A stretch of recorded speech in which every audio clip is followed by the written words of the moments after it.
ambiri awiri sayendera limodzi asana mangani komanso asana tikamu ndinote panthawi ino timafuna kuti tidziwane. Kuno kuchiwamba tili ndi maklabu odutsa 120. Maklabu amenewa ndi a Fodya, Soya, Chimanga, Mtedza. So pa maklabu amenewa anthu amene taona ndi ochepa chabe amene abwera chifukwa takudziwa ndi maliro.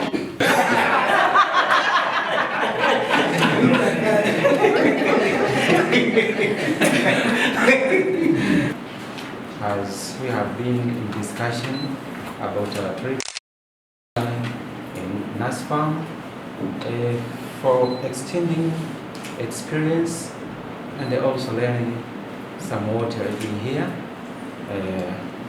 for adding value to our office. So let me introduce my colleague here. First of all, we have 7 board members from our office, and also have 1 representative from our office. Also, we have a management team of 4 people, and also have a communication officer here from our Junior District Council. Yeah, sometimes we use him in order to provide information to the public. So I would like to start with the Vice Chairman. Unfortunately, our chairman, he got some emergency, so he was unable to attend this trip. Namshukuru sana Mungu aliyetuwezesha kusafiri salama kutoka nchini Tanzania mpaka kufika hapa Malawi, lakini pia niendelee kuwashukuru wenyeji wetu. Tulikutana na viongozi wetu ambao ni wa NASFAM. Tumefika jana hapa usiku muda wa saa 8, wametupokea vizuri. Tumeenda ofisini, wametupokea vizuri, tumebadilishana mawili matatu vizuri, lakini miongoni mwa maeneo ambayo wametuleta ili tuendelee kujifunza zaidi kulingana na maelezo ambayo wametupatia pale ofisini. Tunapoingia tu kwanza tukashtuka tena namna ambavyo wenyeji wetu mnaenda kutupokea kwa shangwe na furaha zito. Kiukweli ni washukuru sana, ongeleni sana. Sisi tunatokea Tanzania, ni chama kikuu cha wakulima wa tumbaku Chutko Chunya kwa tumbaku, ambao tunalima zao la tumbaku, lakini tunalima mahindi, tunalima alizeti, lakini pia tunajihusisha na masuala ya ufuta ambao tunaendelea kujifunza.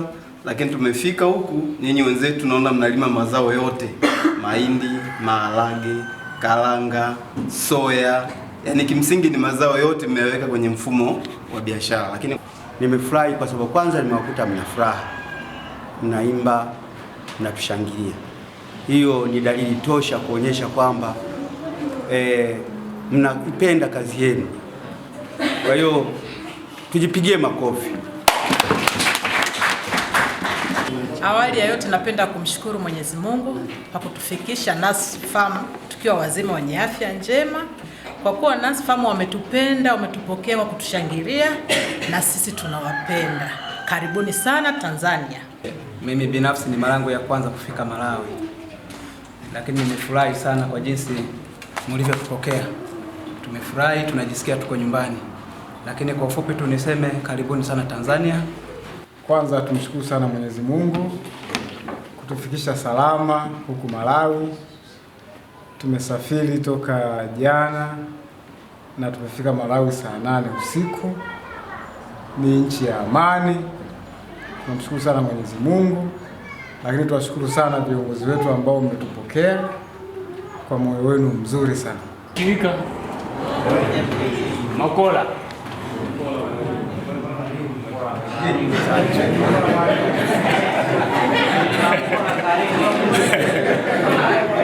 nawashukuru sana sana sana. Endeleeni na moyo huo wa kujituma kufanya kazi. Sasa tufanye kazi kwa bidii. Ushirika unatupa urahisi wa kukopa pamoja, tunauza pamoja. Baada ya hapo kila mtu na hela zake. Nategemea miaka 2 ijayo tukirudi toka hapa, tukitokea Tanzania tukute boda boda, kila mkulima na boda boda. Nafurahi sana kuungana na nyie wakulima wa Malawi ambao mpo chini ya NASFAM. Asanteni kwa moyo wa ukarimu, mmetupokea vizuri sana. Mwenyezi Mungu awabariki. Awali ya yote napenda kwanza kumshukuru Mwenyezi Mungu kwanza kwa kutufikisha salama katika nchi ya Malawi, lakini pia tunawashukuru sana viongozi wenu ambao wameweza kutukubalia na kuweza kufika katika nchi hii. Lakini pia tunawashukuru nyewe wakulima ambao kwa namna ya kipekee mmetoa muda wenu kuja kutusikiliza na kutupokea katika nchi yenu. Endelea kutufuatilia kupitia YouTube ambako tunapatikana kwa Chunya DC Online. Website ama tovuti tunapatikana kwa www.chunyadc.go.tz. Lakini Instagram tunapatikana @chunya_official.